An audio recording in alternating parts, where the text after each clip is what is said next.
All right, let's get some analysis now on the latest coming out of the Middle East, and we're joined by international relations expert Ayesha Kajee.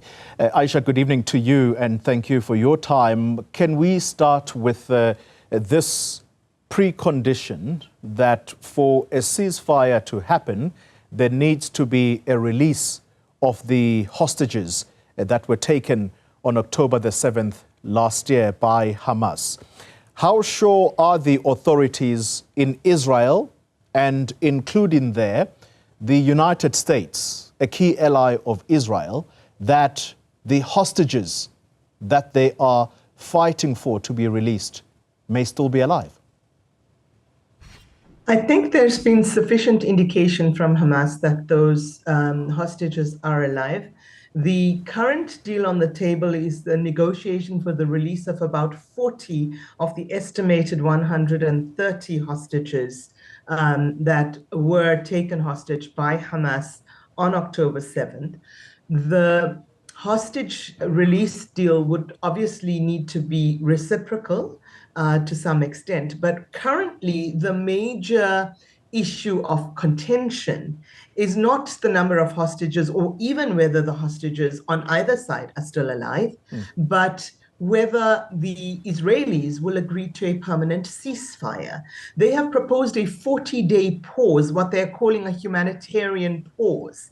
But really, the question that needs to be asked in view of the ongoing genocide in Gaza, and I will say this, Koli, I've taught a course, a postgraduate course in the politics of genocide, and the current situation in Gaza meets all the checkpoints for what a genocide actually consists of. So there seems to be no reason to not agree to a permanent ceasefire in Gaza. And why the Israelis are stalling on that, if they are really sincere in their aim of getting the hostages back, is the point of contention right now.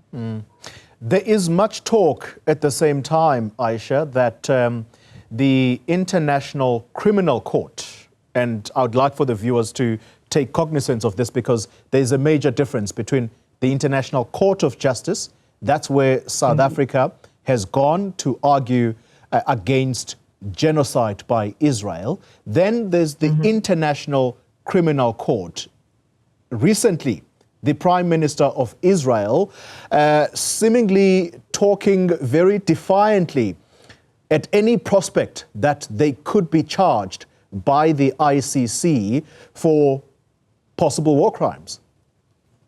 Yes. So the ICC, Koli, can actually bring cases against individual instigators or perpetrators of war crimes, crimes against humanity, including apartheid and genocide. Those are the sort of most serious crimes that the ICC is currently set up to deal with, but it's set up to deal with them on an individual basis. So we have seen in the past, alleged genocidaires such as Charles Taylor of Liberia, brought before the ICC, to give you one example. On the other hand, the ICJ arbitrates, the International Court of Justice, arbitrates cases between states. So in either court, the countries that bring cases before the court have to be states parties to that court. So in the case of the ICC, the legal instrument is the Rome Statute. And state parties or citizens of states that are parties to the Rome Statute can bring cases before the ICC. In the case of the ICJ, any party, any state that is a member of the United Nations can bring a case of any other state that it thinks is culpable or perpetrating war crimes, crimes against humanity, or genocide. It can bring that before the International Court of Justice. So any state that is a member of the United Nations is eligible to do that. And that is what South Africa did in January this year in that case it brought before the ICJ. So it's basically South Africa put Israel, or is putting Israel on trial for genocide, whereas the ICC could put individual people, particularly leaders of countries, leaders of their armies, their navies, their air forces, etc., and people who incite genocide, even if they're leaders of, for example, opposition parties. Those people can, in their individual capacities, be brought to the ICC, the International Criminal Court.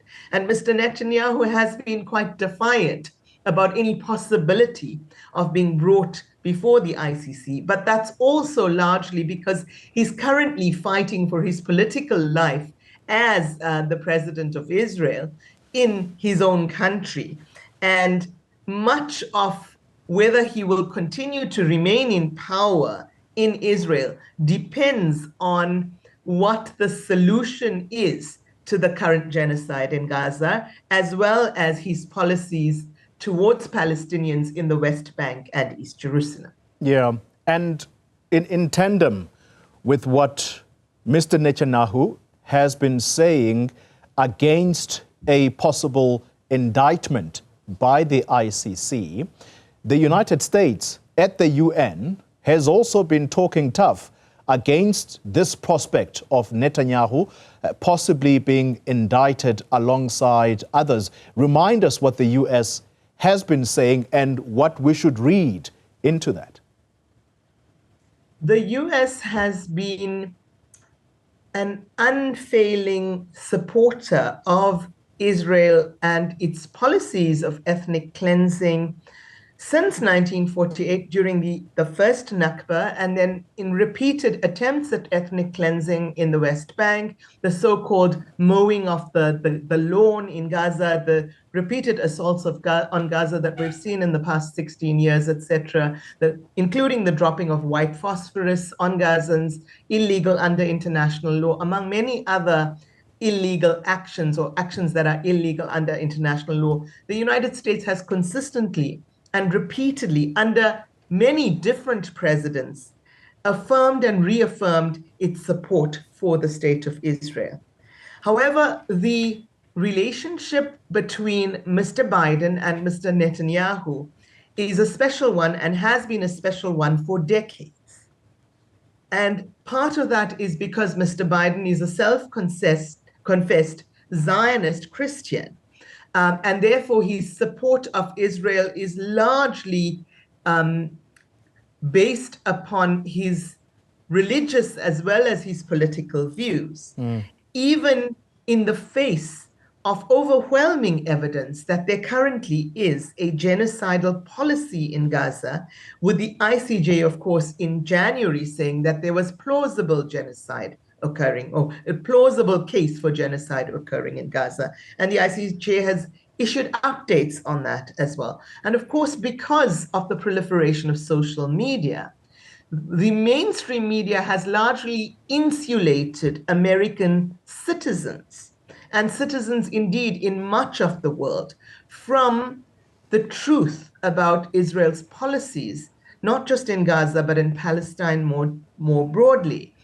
And this is the first time, and possibly the first, not possibly, probably the first genocide that has been live streamed to us by the civilians on whom that genocide has been perpetrated. Now, Israel has repeatedly said its aim is not to harm civilians, yet we've seen 34,000 Gazans die over the past 6 months. And, you know, it's really absurd, quite ludicrous to think that of those 34,000 Palestinians, almost 15,000 of whom are children, minors, that they're all Hamas militants. And nor can that larger number be excusably defended as collateral damage. And so I think that Mr. Biden has now found himself in a very, very tricky position, because the world has seen that he has not only supported Israel, but has armed and financed Israel and this genocide in Gaza perpetrated by Israel. Yeah. And so domestically, he's got an election coming up. The US have elections coming up.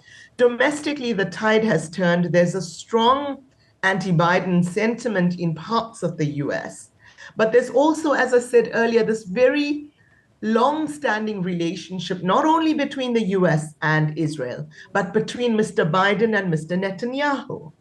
And it is as though the United States and its spokespeople, the current United States administration and its spokespeople, have been very blinkered about what is currently going on. They have blindly supported the Netanyahu administration.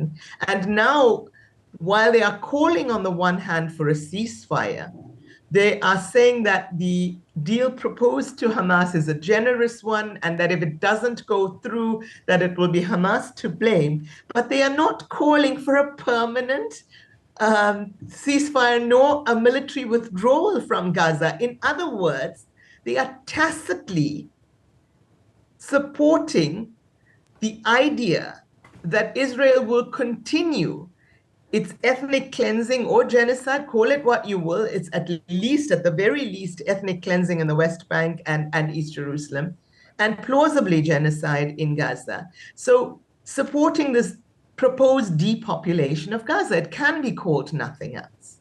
And if it continues in this way, and its citizens around the world continue to protest these actions, we're going to find that the civilian populations of the Western world are going to be at odds with their leaders, and particularly with the leadership of the United States.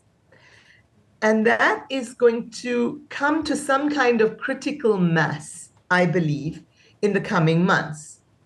And we're going to see more and more domestic unrest, both in the wider Middle East region, as well as within the populations of the United States, Canada, and Western Europe, and even Australia. And when that happens, there is either going to be a kind of civilian-led enforced change of policy, or we're going to see a fatigue of, and I think that is what Israel is hoping for, a fatigue of the activism for Palestinians and against the genocide.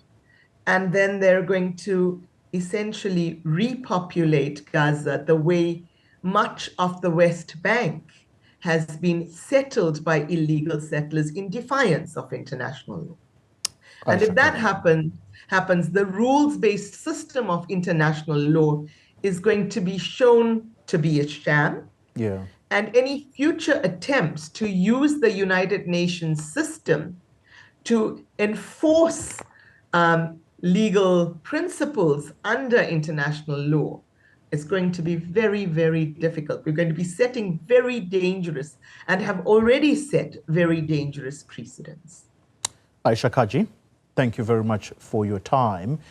International relations expert, talking to us about the conflict in the Middle East, and that conflict cascading, if you like, to the citizens in the United States, as she says, who are going to be at odds with their government. And talking about that, the protests by college students in the United States, that seems to be gaining momentum. So I suppose that goes in line with what Ayesha is suggesting there.